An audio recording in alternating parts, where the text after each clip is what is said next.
Welcome back to the Mile High Mike, episode 2. I'm here with my man Jamal, and we're ready to bring you more. Make sure you subscribe, hit the bell, share it, send it out to everybody, give us more views. We are excited about this endeavor, and we look forward to bringing you more and more content. So I'm going to start out here today. As you see, I have on my USA hat. So I'm feeling all apple pie and ice cream and all American today for a couple of reasons. We have started the process of the presidential election with the Republican debate that happened earlier this week. Now, I'm not a Republican. I'm not a Democrat. I'm an American citizen. These things interest me because they impact me. So I did watch the debate, and let's see, the debate featured North Dakota Governor Doug Burgum, former New Jersey Governor Chris Christie, who's also, his claim to fame is being a speechwriter or something, some kind of staff member for former President Donald Trump when he was in office. Florida Governor Ron DeSantis, former South Carolina Governor Nikki Haley, the only female on the panel that night. Arkansas Governor Asa Hutchinson, former Vice President Mike Pence, entrepreneur Vivek Ramaswamy, and South Carolina Senator Tim Scott. So there were 8 on that panel that night. The debate was run by Fox News. So the people running the debate were personalities from Fox News. I watched a little bit of the debate because it had started before I got home from work. So I caught what was going on when I got home because I was interested in watching. And the main thing I wanted to see with this debate, you can be just now coming out from under a rock and you will know that the front runner in the Republican Party is Donald Trump. With all the fire he's under, the tumult that surrounds him right now, he's still not only the front runner for the Republican nomination for president, he's boat racing these other people. All 8 of these people I just named, he's way out in front of them. Those 8 people share basically 46% of the polling voting right now, while Donald Trump is getting about 56%. So, and even prior to the debate, Donald Trump was on X, formerly known as Twitter, with Tucker. He's a personality from Fox. His name escapes me right now, but they did an interview, about a 45-minute interview, and in that interview, Donald Trump states that none of these candidates I just mentioned to you are qualified to run, to hold the office of President of the United States. He made it clear he was not at the debate because he has such a significant lead in the current polls that it was unnecessary for him to be there and to be attacked by any of them and be ridiculed by anyone. And he felt like it was, I just think that Donald Trump feels like these things are beneath him unless the gap between him and the field closes to a significant place where he feels like he's got to come out and show everyone why he's the leader. So that's typical Donald Trump. I'm too good to be hanging out with them, and I'm not trying to be disrespectful to Donald Trump. I certainly can be if I want to, but I'm not trying to be. He just simply felt like it was unnecessary for him to be among those 8 debating over any issues because Donald Trump, as we all know, the Donald Trump persona, the Donald Trump attitude, the Donald Trump-ness feels like I'm the guy, and they're playing for second place. And all indications are he's right about that.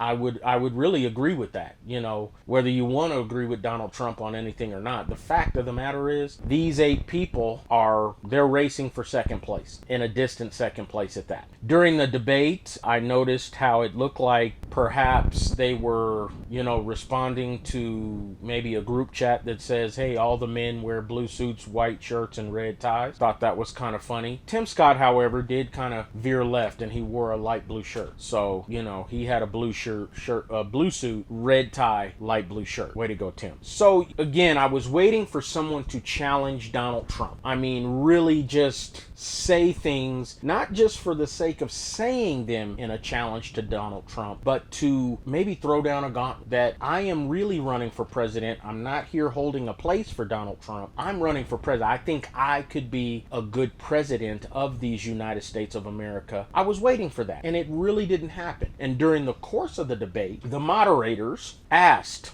they reminded all of these men and women that they had signed, a waiver saying that they would support the party's nomination for president. So the question was, if Donald Trump is convicted, and let's all be reminded, Donald Trump is indicted on 91 separate charges. 91. And we can get to that part later. If he's convicted and still wins the party's nomination, which is the most oxymoronic thing that I could ever hear go inside my ears. But if he is convicted and still gets the Republican nomination for president, he asked for a show of hands of who would support that nomination. 6 hands went up. The first of which was Vivek Ramaswamy, who basically, I don't even know why he's running for president, because it seems to me like Vivek is simply saying that if I win president, can I give it to Donald Trump, please? Because I love him so much. He's my hero. He even said during the debate, he said Donald Trump is the best president of the 21st century. I am not misquoting that young man. He said that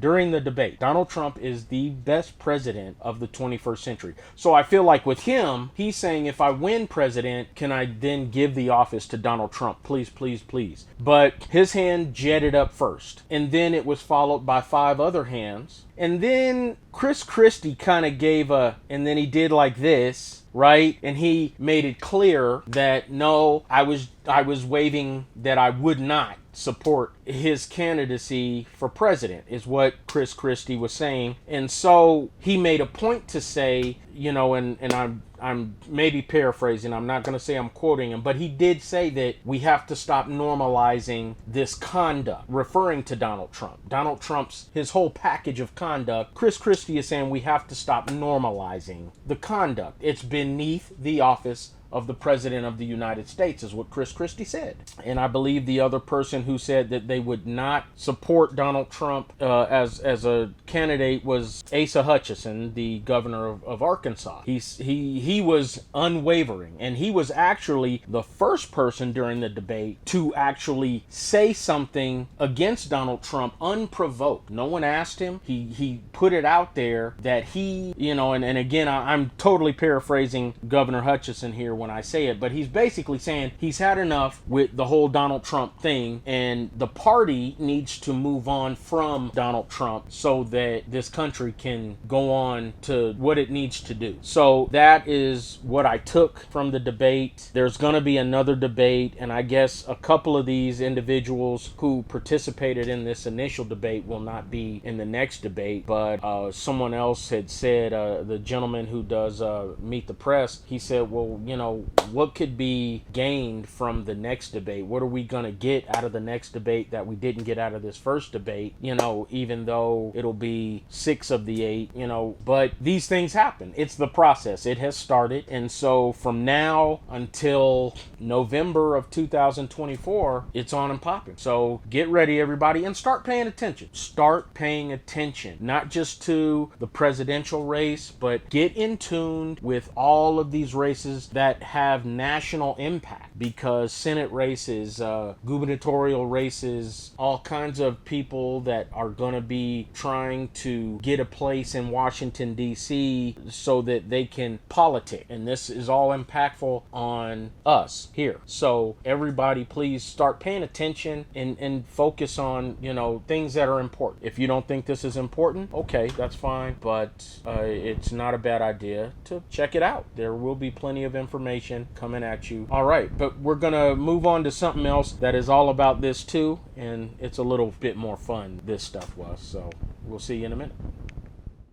All right, welcome back. So, like I said, this is still the big topic here. So, we're going to have a little fun. We get to celebrate the men and women who went out to Budapest, Turkey, and showed out in the World Track and Field Championship. This is not a big segment, but it was so fun to watch. And for the first time in a long time, the United States kind of dominated the event. The United States did real well last year in Oregon. I guess the perspective is dominant in the sprint competition. And we all know about the huge rivalry that we have with the Jamaican track team. And that rivalry, I believe, is still very much alive and well. And in Budapest, over the past week or so, the United States got the best of Jamaica. So that means next year in Paris for the Olympics, we have a lot to look forward to. It's going to be a great track meet in Paris. And let's go over some highlights. We saw Sha'Carri Richardson just run an absolutely amazing 100-meter final. She didn't get off to a great start. She was in lane 9, and track and field people know that the most desirable lane in the sprints are usually in the middle. And because of the way she qualified going into that final, she was out in lane 9. It's a straight run, but track and field people like that to be in the middle. She's out in lane 9, and even as they were calling the race, and I just happened to be able to catch it live, even as they were calling the race, they spoke about Sha'Carri Richardson's poor starts in the qualifying heats leading up to the final. And they said if she can avoid a poor start,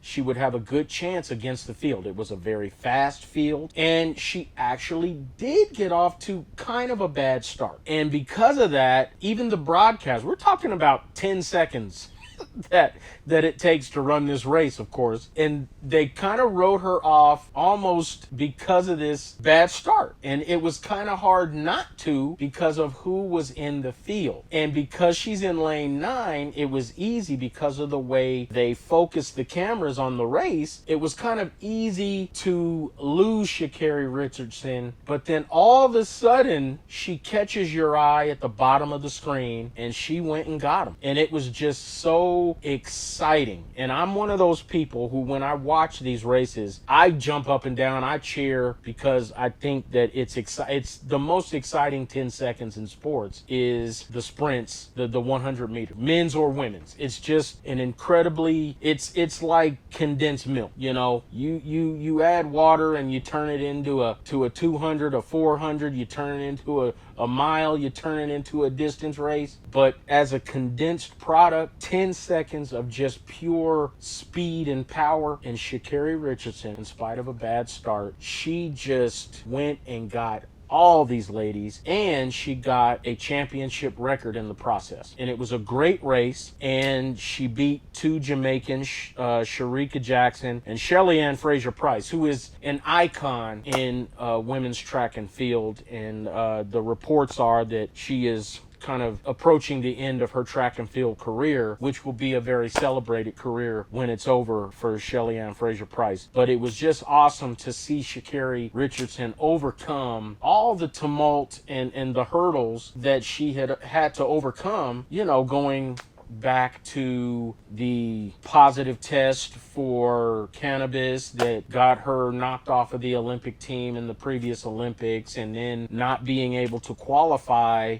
for the last World Championships. So I do think people did write her off, and Sha'Carri Richardson simply decided to focus on Sha'Carri Richardson, and it's paying off, okay? And as we go into these other races, women's 200, Shericka Jackson absolutely ran an incredible 200 meters for Jamaica, and Gabby Thomas and Sha'Carri Richardson got silver and bronze in that race. And so you had it was for the sprints, the men and women, they just did big things. United States never been a great distance running country. We just haven't been strong in those areas. Whenever the United States medals in a distance race, that's a win for the United States, in my opinion. And that's just from my perspective, watching these things over the course of the years. So we go to the women's 100 hurdles. Kenny Harrison gets bronze. Women's 400 hurdles, Shamir Little gets silver. In the women's men's 4x100 meter relay. Again, an incredibly exciting race. The final had, I think, the 3 handoffs in the finals were anything but smooth for the United States. But all 4 of these ladies just ran an incredible, explosive leg, and they beat the Jamaicans in that relay. And this is big deal stuff in the world of track and field for the United States to regain, the top spot in these different races in track and field. So Jamaica takes second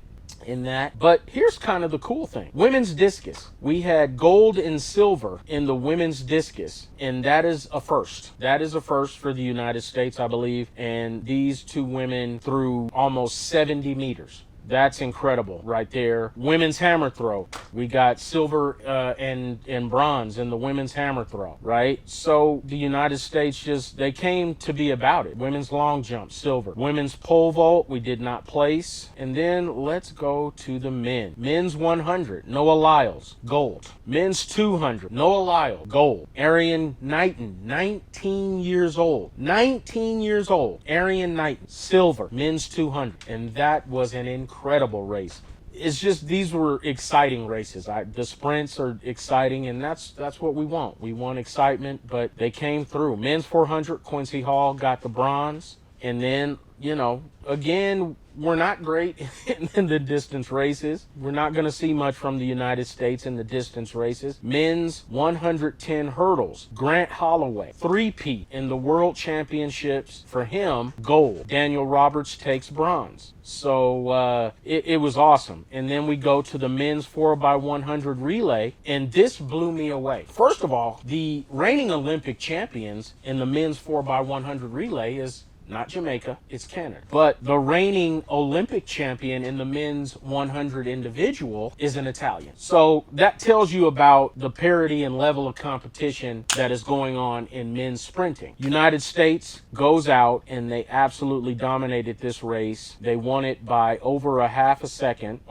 quarter of a second, beating Italy, who beat Jamaica for second place. And this was a big deal too, because as that race concluded, the Italian team was extremely excited about their result. But the United States, again on the men's side, puts themselves back on top. So that rivalry with Jamaica, who got 3rd place in the 4x100 relay, that rivalry, it continues, because it's only a rivalry if there's back and forth. When there's dominance by one team, then there's no real rivalry. And for a while, Jamaica they were holding it down. And it looks like the United States is ready to get back into the fray. So it was very exciting to see what I got to see from the track and field championships. The men won the 4x400 relay as well. I'm sorry, not the men, but the mixed 4x400 relay was won by the United States. And this is a fairly new event. It's pretty exciting. And I guess they had to regulate the format. In previous races, there was no regulation of format. So, maybe one country could have a woman's start and another country could have a man's start strategically to get a big start, whatever the case may be. I believe now it's male, female, female, male. And so that was a pretty exciting race, and the United States got gold there.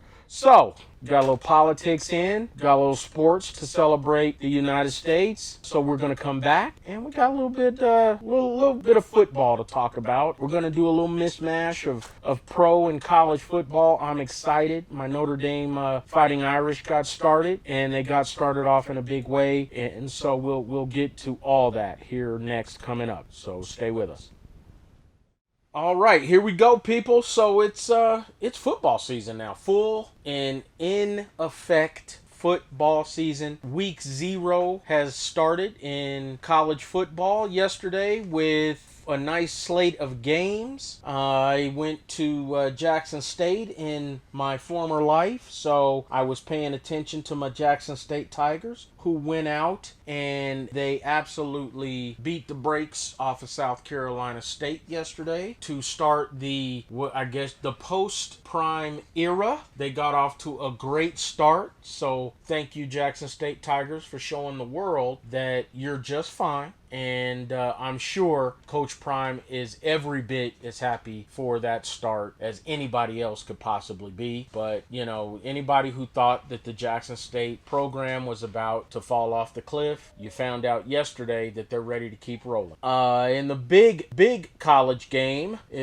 top level, you had USC getting started yesterday against San Jose State. They are starting the season off ranked number 6 in the country. They want to get back. They want to get into the playoff for the first time since it's been in action. USC hasn't really been relevant at that high level for quite some time. They do have the reigning Heisman Trophy winner in Caleb Williams, who is trying to be only the second player ever to win 2 Heisman trophies. My opinion of Caleb Williams is very high. I hold that young man in high regard as a football player. He is incredible. I like watching him play. The dude is special. It wouldn't surprise me a bit if he's grabbing hold to another Heisman Trophy in January. USC handled San Jose State later in the game pretty well, winning by a large margin. My Notre Dame Fighting Irish got to take a trip to Dublin, Ireland and play the Naval Academy. They won by a large margin as well, which was expected. They needed that. They start the season ranked number 13. Coach Freeman had the boys ready. New quarterback Sam Hartman transferring over from Wake Forest. He felt like he needed one more college season, and he's going to spend that season in South Bend, and I'm here for it. I welcome Sam Hartman. I'm a big fan of Sam Hartman since QB1. I believe he was on second season of QB1 on Netflix. I became a fan of his. He's a solid young man, I believe, just based on the show, and nice to see what he did at Wake Forest, because I was surprised that he didn't get a lot of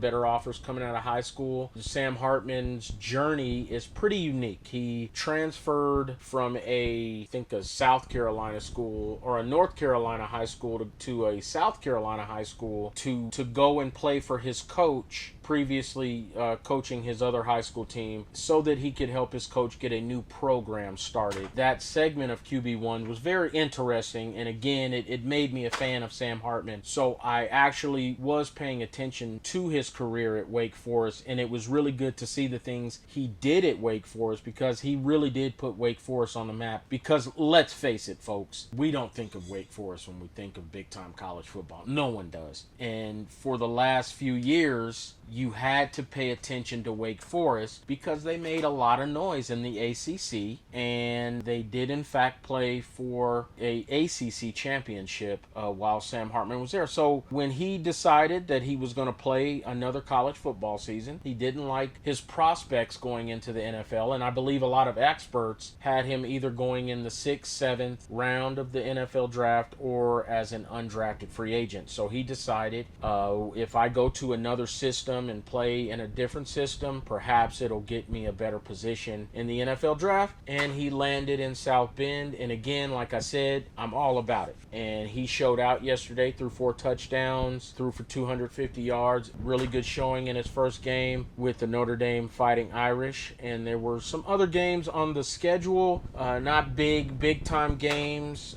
SEC put Vanderbilt out there against Hawaii, and they won a tight game. In the other, what are still Power 5 conferences, there were no participants. However, next week, starting Thursday, as a matter of fact, it is going to be full on go crazy college football weekend as we approach Labor Day weekend, and I just am so excited. I prefer college football to the NFL, so I am really looking forward to this weekend. And the cool thing is the NFL gives this weekend to college football. They don't have games on Labor Day weekend, and that's really cool. So get ready, because there are some really great games on the schedule Labor Day weekend, including Coach Prime's debut as the University of Colorado Buffaloes head football coach as they travel to Fort Worth, Texas to take on the national runner-up Texas Christian University Horned Frogs next Saturday, and that game is getting national TV by Fox Sports. So wake up at 10 o'clock and watch those Buffaloes start a new era under Coach Prime, Deion Sanders. All right, so now let's talk a little pro football here. The NFL has just ended their preseason, a 3-game preseason for the second year, I think, second or third year, 3-game preseason, which is kind of weird because I still think a lot of these coaching staffs are trying to figure out what to do with their players during this 3-game preseason instead of 4. For example, Aaron Rodgers just played in his first preseason game since 2018 over the weekend when the Jets played the Giants. So the NFL is getting started. You'll see a lot of roster changes by the NFL as the weekend evaporates and turns into the week. Fantasy football teams are about to be formed with these roster finalizations, and NFL football fanatics will be, on the tips of their toes for one whole week waiting for that Thursday kickoff when the Chiefs host Game 1 at Arrowhead Stadium as the Super Bowl champs. So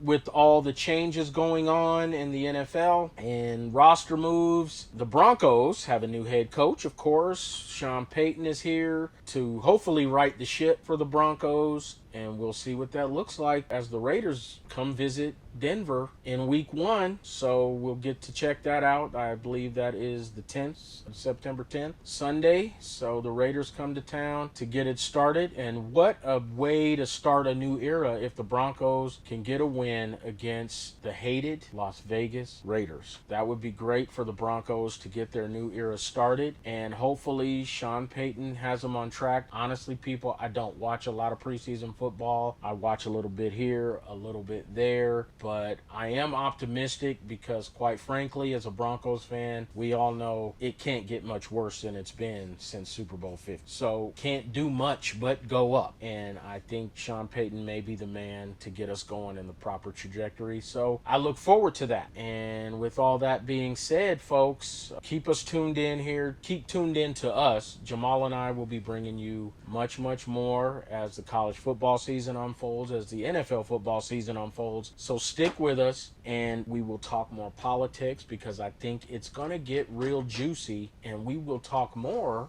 about former President Donald J. Trump and his legal journey that he is about to go on here really soon, and I think all that stuff is interesting. So stick with us because we're going to pique your interest here at the Mile High Mic. All right, take care now. Bye bye.